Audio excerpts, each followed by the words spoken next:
the last true superstar, Stewart Shephard. And Island coming from the opposite side of the ring, from the blue corner, from Ramsgate, one of the most technical wrestlers, the best technical wrestlers in the country today. Please give a welcome for Jordon Breaks. Well, ladies and gentlemen, welcome back to Rumble Wrestling. Commence wrestling indeed, and commence wrestling we shall. This is going to be something else. This is going to be a clinic in professional wrestling, because if you haven't seen Jordon Breaks before, well, first of all, what the hell are you doing with your life? But second of all, you're in for an extremely delicious treat. If you like classic, old school, purist, technical wrestling, old school that's cool school, then you're about to see something very, very special. These are two absolute stallions of the purist professional wrestling game. Technical wrestling, fundamentals, wrestling acumen, something that's been lost, dare I say, in a lot of mainstream professional wrestling, but two men who can certainly bring it right back to the forefront of what we're doing here are Jordon Breaks and the last true superstar, Stewart Shephard. And is there anyone more likeable and more technically sound than Jordon Breaks? One of the genuinely biggest gentlemen in our sport, an absolute joy to be around. But I tell you what, one of the trickiest men to defeat in all of professional wrestling, and for my money, beautiful Regal escape there by the way, for my money, arguably the best technical wrestler in the world.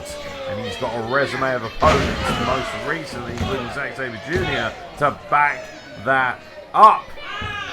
Jordon Breaks already displaying an extreme amount of technical know-how. He is just manipulating the last true superstar right now in this contest. Now, that's something that, you know, Stewart Shephard is an extremely acclaimed and professional wrestler. He puts the professional wrestler. That's why he calls himself the last true superstar, because he believes himself to be truly the last true superstar of professional wrestling. He believes he has all the strength, all the acumen, the charisma, the know-how. He presents himself as a superstar. He believes that a lot of the, dare I say, the finesse of professional wrestling is missing here. And probably Japanese stranglehold being applied, or at least the makings of one potentially, from Jordon Breaks. And again, lovely reversal there by Stewart Shephard. Stewart Shephard truly believes that this modern age of professional wrestling has lost its way. It's lost its finesse, it's lost its passion, its luster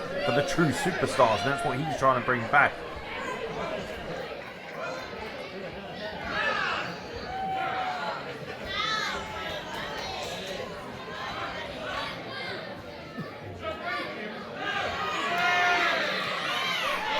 Jordon Breaks able to apply a beautiful Japanese stranglehold. And man, you want to talk about people who can find, I mean, I use the term finding room in a phone box for the very best of professional wrestling, but man, Jordon Breaks, he could find room in a shoebox, never mind a phone box. It's absolutely outrageous the things he can do, and you're seeing here the manipulation and the momentum as well. It's not just about being technically affluent in terms of how you apply your holds, how you manipulate joints. It's also about the true fluidity of how you're able to use the momentum of a wrestler against their own will, and that's something that Jordon Breaks has completely mastered here, and you're seeing this on display here. There's the joint manipulation, as we mentioned, also the roll throughs, fluid, actually fluid. A lot of people use the term the Matrix, particularly when they're talking about high-flying athletic moves, but it also applies to the fluidity of professional wrestling, and nobody personifies that more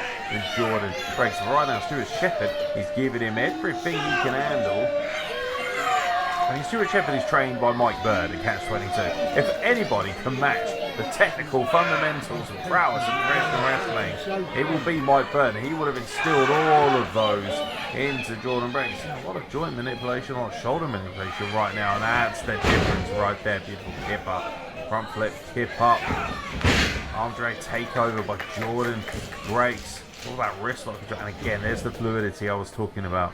Stewart Shephard just simply looking to assert himself And Jordon Breaks is able to escape simply by rolling through. Something that is actually fundamentally missing from a lot of professional wrestlers. That ability, yes, you are taught from a very early stage in professional wrestling how to roll through, but Jordon Breaks has taken that one step further. He has mastered quite literally every single roll through in professional wrestling, and I don't know, cheeky little one, dare I say a little thumping right there maybe?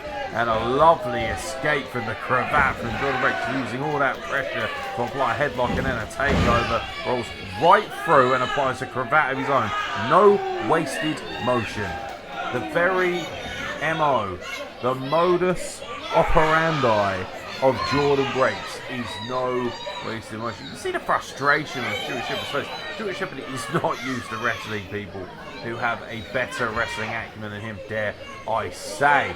And look at that, looking to utilise Jordon Breaks' very same escape. But that's the other thing about Jordon Breaks, you can't mimic what you see, because he has a counter for everything that you do see, which is why he's able to apply a gorgeous surfboard stretch. And one thing I will say is that Stewart Shephard's arms are not locked in there, and that's exactly how he's able to escape into a pinfall combination. Just a one count, and again gets caught coming in off the ropes, and a heel this time from Jordon Breaks, and an arm drag as well. And I think, dare I say, Stewart Shephard was potentially bracing himself for the roll through, but Jordon Breaks didn't allow him to even have a chance at roll through, just tossed him across the ring. And now, once again, arm drag effectively applied after the fact by Jordon Breaks, and now just wrist lock control. And you want to talk about the legends of this game, the Steve Braves, the Jim Braves, because he's obviously applied so many of those magnificent techniques in his own right. Look at the manipulation there, the technical prowess knows no bounds